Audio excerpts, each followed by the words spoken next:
Believe it or not, the NFL draft does not end after pick 32. Myself and Jacob Gibbs have a load of NFL draft sleepers, guys, who are going to change your fantasy football team, who are not going to go on day one of the NFL draft. Jacob, welcome to the channel here, my friend. I am always appreciative to have you. You have sent me 3 of your sleepers. I have 3 of my sleepers up. And since I am a conscientious host, I will allow you to give me your first and favorite NFL draft sleeper here in 2025. Okay, yeah, thank you, Davis. My favorite sleeper, who I've been listing as my favorite sleeper, is Rocket Sanders. Raheim Sanders started his career at Arkansas and broke out as a true sophomore there. Had 1,500 yards and then was injured in 2023 and has kind of been forgotten about. In 2024, he was at South Carolina, and his numbers fell off a little bit relative to that breakout sophomore season, but I think that's pretty easily contextualized. The South Carolina running game was really awful before Sanders got there, and he kind of rescued it. And so I want to look at it like through that frame rather than, why did his numbers drop off? Is like really what he did was amazing, because the rushing success rate for South Carolina the year before was like 33% or something. It was really, really bad. And then it was much, much better last year. And if you watch his film, if you don't just look at the data, like if you watch his film, he's making tons of explosive plays. He's pushing the pile. He's doing everything he can to be successful. I thought at South Carolina, and that is backed up in the data. If you do want to dig a little bit deeper, his yards after contact was actually the highest it's ever been in 2024. So I think he's a really underrated guy who has top line speed. He was tested as having the fastest top speed during the 40-yard dash of any of the running backs, ahead of Byshell Tootin, ahead of Travion Henderson. This guy can fly once he gets going. It just takes him a few steps to get there. But there's a reason they call him Rocket. He's creating tons of big plays. And then if you look at rushing success rate on short yardage runs, so those runs where you need 3 or fewer yards to get a first down, Demi Martinez was number 1, and then Rocket Sanders was number 2, just ahead of Ashton Jeanty. So really complete profile. He contributed a ton of receiving yards as well. I'm really excited and hopeful that he'll land somewhere where he can get an opportunity to play, because he's a really talented guy. What do you envision his best NFL role being? Because he was, he was involved as as a receiver. It wasn't as if he was a total zero. 30 targets his final year. As you mentioned, it does take a little bit of time for him to get up to speed. 46 missed tackles forced, though, but 3.69 yards after contact average. Like, are you thinking this is a round 5 pick that the Pittsburgh Steelers, or pick your favorite landing spot, can bring in, and he probably doesn't have a role to start the year, but if a running back ahead of him turns his ankle, then he's good to go? Is he like a goal line specialist? Is this Roschon Johnson? What are you imagining as his role? Yeah, Roschon's not a bad comparison. Roschon was somebody who tested well, but doesn't look all that fast on the field, or at least he hasn't, I don't think, for the Bears. But like is good in power situations and stuff like that. I, for what it's worth, do like Sanders more than I liked Roschon's film. I think it's really impressive what he was able to do against SEC guys. But yeah, I think like the Giants could be a really good fit. Someone like that where he comes in as like a complement to Tyron Tracy, or a back where a team where they think they need like a bigger power back, and he comes in as a complement, and then he is able to actually work his way into a larger role. Okay. All right. Well, I will transition from a guy who is pretty athletic and in a role like that. I'll transition to a guy who doesn't offer super plus athleticism, but I think is just already a competent and professional NFL running back. That is going to be Lequint Allen from Syracuse. He had a 91% dominator rating in the Syracuse backfield in his final season. He's an early declare. He also was the most productive receiving back in college football. No one was better than this dude. It's like mixing the receiving profile of last year's favorite Dylan Laube with like a 5th round rushing production profile. Like he can do a little bit of both. And the reason why I think he's a sleeper is this draft class is actually sort of bereft of that style of running back, the pass catcher and pass blocking style. We have a lot of guys who weigh 220 pounds, a lot of guys who are going to be, I think, good early down rushers. I mean, starting all the way from Marion Hampton down to your Damian Martinez, even down to your potential UDFA guys who we might be talking about here in a little bit. But I think you have to look at just how impressive he was as a receiver. 78 targets. He played 12% of his snaps out of the slot, and he actually had 39 routes straight up as a wide receiver as well. 1.29 yards per route run in that Syracuse offense. Like, my comp for him has been he comes into the NFL and he fast forwards that early part of Samaje Perine's career where they tried to typecast him as a bell cow, and he just immediately gets drafted and he's ready to be Shane Vereen, Samaje Perine, but he's a big guy. Like, this is not a guy who is 5'8", 180 pounds. He's 6 feet tall, 200 pounds. Like, he's not, I guess I shouldn't say he's maybe big is not the right word, but he is going to come in and I think be capable of being, I mean, like right away, a Jerick McKinnon style passing down contributor. And I've kind of had a crush on him the entire draft process. Yeah, I love it. He's still really young too, so I think he Yes. could fill out that frame. He's one of the youngest running backs in the draft. Yeah, so my next running back as a spoiler is Jacory Croskey-Merritt, and I made a tweet where I highlighted the fact that he's one of only a handful of running backs who have 100 or more pass protection reps in a season and also allowed a low pressure rate, 5% or lower. And then I quote retweeted and was like, this is honestly clearly a Lequint Allen tweet, because Lequint Allen had more pass pro reps than any other running back at 130. And he only gave up one pressure on those 130 reps, which is just absurd. So yeah, there are not a lot of running backs who are good pass protectors in this class. I definitely agree with that. And so he stands out in that area. And if you just wanted to like go super cheap and Frankenstein the position, I think like him and Raheim Sanders, boom, you've got a backfield and it costs you nothing. Yeah, look at that. 142 pass block reps, 80.7 PFF grade for Lequint Allen. And that is also a great skill set to get you on the field. That's something that rookie running backs often struggle with, is just learning the pass protections, getting on the field. And I think he'll have the ability to get on the field. So let's do it. Let's break down our boy, JCM, Jacory Croskey-Merritt. Look at this litany of college performance: Alabama State, New Mexico, Arizona. Jacob, do you know the very funny story? Probably not that funny to Mr. Merritt himself, as to how his eligibility got ruined, because it's actually one of the most ridiculous NCAA things I've ever heard. I read a little bit of it, but I didn't feel like I found something conclusive. So fill me in. So based on my understanding, the reason why you only see one game played for Croskey-Merritt is that first year at Alabama State, he played his 4 games, then he took his red shirt, but someone else on the team had the same jersey number as him. So the NCAA thought that he had bypassed his red shirt, that he had played in games while being redshirted. And, it's in the season, it's Arizona. Like, he just didn't get. This wasn't like the Devontae Walker situation that got coverage nationwide because UNC is a big school. So basically, we kind of have no idea about Jacory Croskey-Merritt and how good he is, because he's barely played any college football. Yeah. Okay. That's what I read, but I was like, surely not. Like, how are we not able to figure this out during the season, before the season? I don't know. That seems crazy to me. So yeah, he only got one game at Arizona. Before that, he was at New Mexico, and that one game came against New Mexico, and he tore them up. He avoided like a tackle on over half of his runs in that game, and averaged almost 10 yards per carry. The year before at New Mexico, he showed everything that you want out of a running back. He was, out there for pass protection reps, did a good job on those, showed some receiving skills. I thought he looked natural there. And he's electric with the ball in his hands. He has really good vision and processing in terms of the way he's reading the defense and the blocks. And then when you pair that with the athleticism, like his start-stop ability is as good as just about anybody in this class. And he has a top gear to just run away from people. He's really, really exciting, had avoided tackle rate and all that, yards after contact, all that stuff.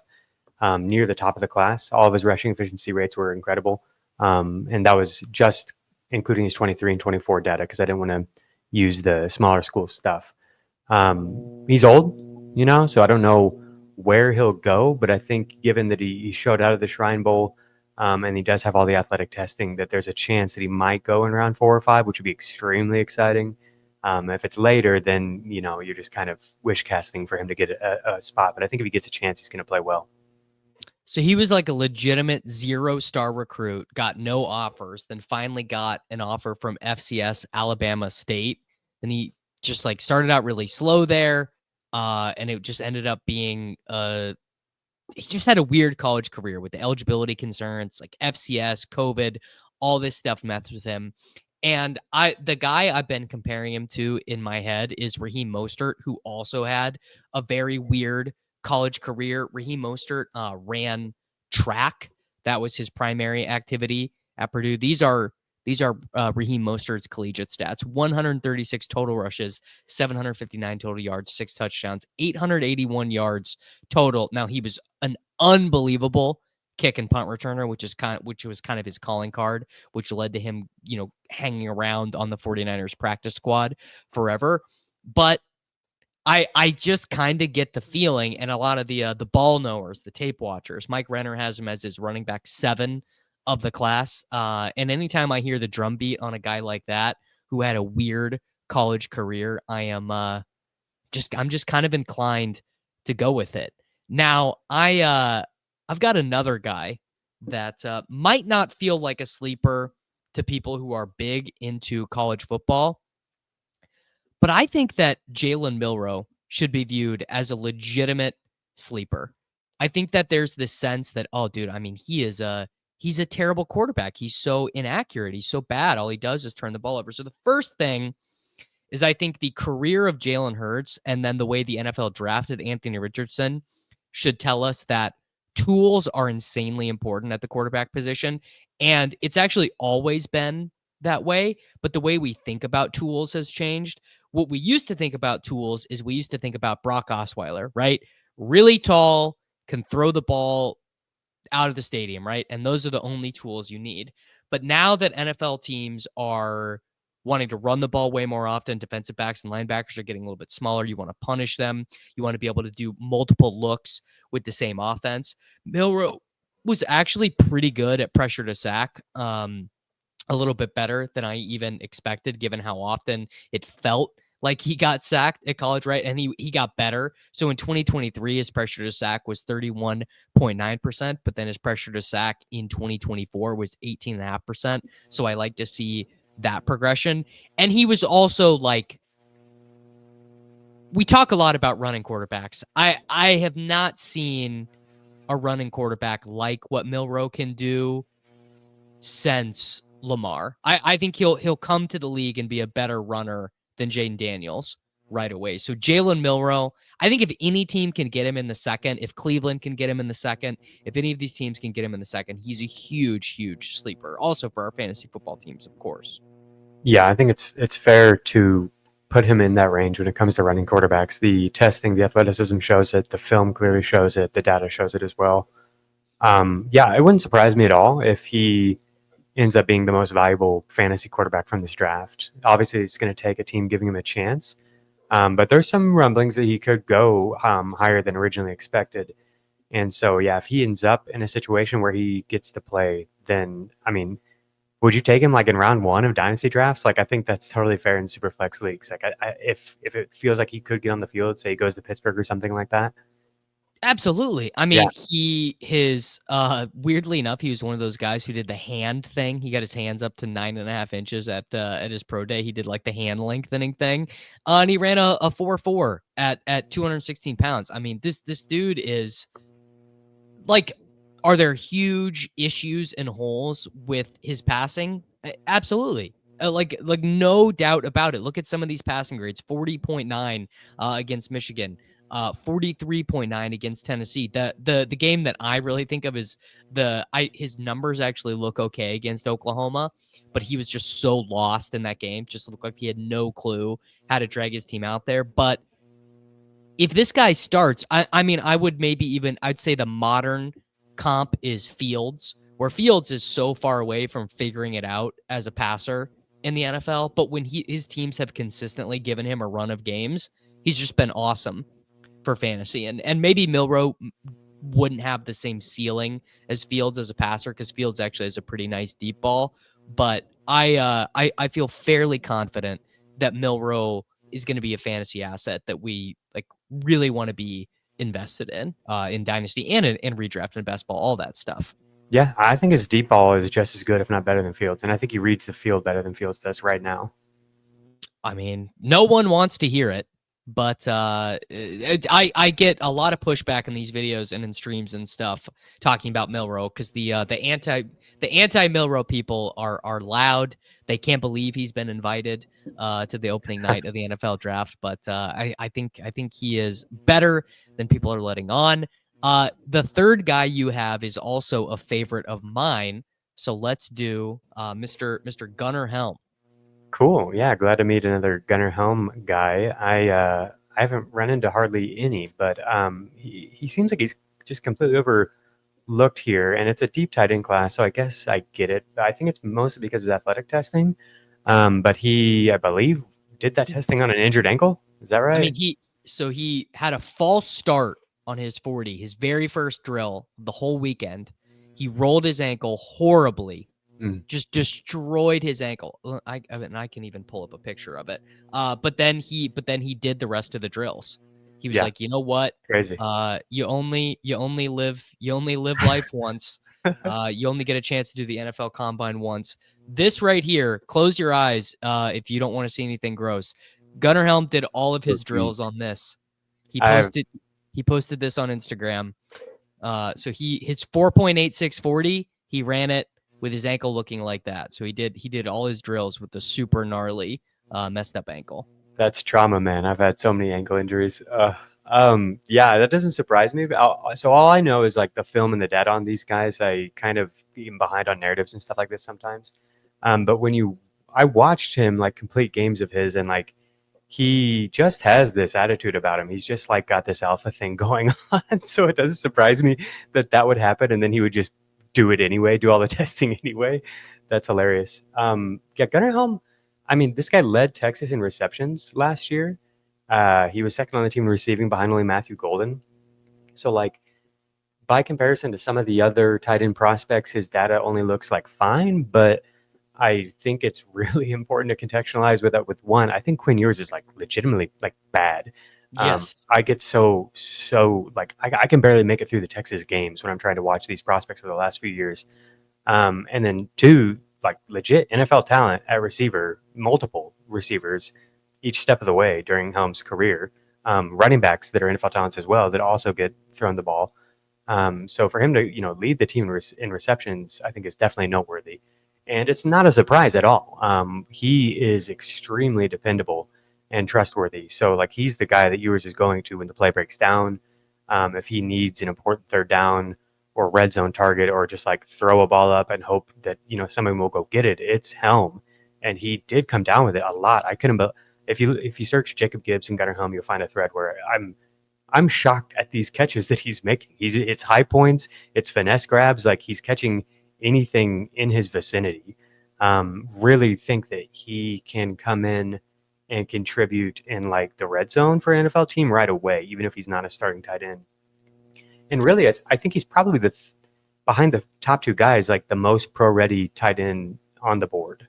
He's a little bit older than somebody like Mason Taylor or Harold Fannin, who I would rank ahead of him. But like, I think he might be able to come in and be like a full-time player pretty much right away. Yeah, 1.16 yards per route run. These are a list of NFL players that Gunnar Helm had to play with in college. Xavier Worthy, A.D. Mitchell, Jatavian Sanders, starting tight end for the Panthers. Jordan Whittington, obviously is now with the Rams, 5th-round pick. Jonathan Brooks, 2nd-round pick. Jaden Blue is going to get drafted. Keelan Robinson is a Jaguar. Isaiah Nayer transferred to Nebraska. He is going to get drafted. So that was just the 2023 team. The 2024 Texas Longhorns guys he had to play against. So we have got Golden, who's going to be a 1st-round pick. We'll see what happens with Contravian Wisner next year. Blue, DeAndre Moore, who's a true freshman. We're probably going to be having arguments about his sample size 2 years from now.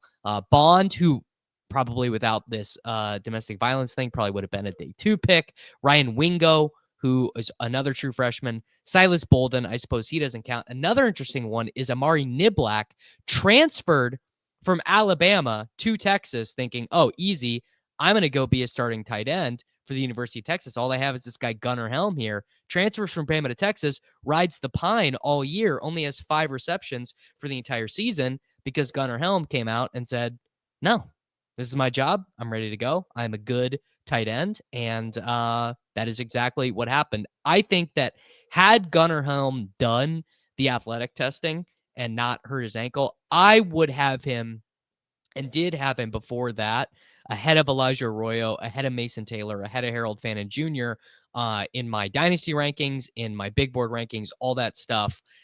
Now, is the athletic testing going to cost him? I mean, probably it will cost him a little bit. He's probably leaning towards being a day 3 pick. But if my team, if the Kansas City Chiefs took Gunnar Helm with a 4th round pick, I would be like, wow. I mean, he's already to me better than Noah Gray. Softer hands, better in the open field than Noah Gray. I would be jazzed. And I think any team that kind of needs some production should be going for Gunnar Helm. Do you think he's got any chance of being a day 2 pick? It doesn't seem like it just from where we've been trending lately. But like I said, I'm a little bit out of touch with stuff like that. I'm mostly just doing like the raw prospect evaluations. Man, if he goes to the Chiefs, that's going to be sad for all my Jared Wiley teams. I'll finally have to let that one go. Yeah, it's bad torn ACL. All right, final sleeper here. Tory Horton, who depending on who you talk to, could be anywhere from an undrafted free agent to a 3rd round pick. Did get invited to the combine, which I think is so interesting. When these small school guys coming off of like injuries who are in weird situations, when they get invited to the combine, I think that should perk you up immediately. The production, insanely strong. So he starts out at Nevada. One thing you should know, if maybe you're kind of new to NFL stuff or you just don't follow it really closely, if you're looking at these prospect steps, the COVID years, 2020 and 2021, for small schools. So for it, honestly, even for any team that was in the then Pac-12, basically their schedules and their games got all messed up. The travel got messed up. There was realignment. It was crazy. So he only played in 17 total games those first 2 years, but he was still pretty good. Transfers to Colorado State, 57%, 32%, and 29% dominator rating. Now he gets injured in 2024, shows up at the combine actually and had a better performance. I would guess that there's going to be some NFL team that really falls in love with his ability to play both slot and out wide. Someone who watches the Colorado State film and they're like, wow, this dude had 2.46 yards per route run at a really heavy A dot. He won at multiple A dots. I think there are a lot of ways that he can actually be like, oh my God, how did Tory Horton go in the 3rd round? Like, he just kind of a weird college career, got injured at a weird time, was at weird schools.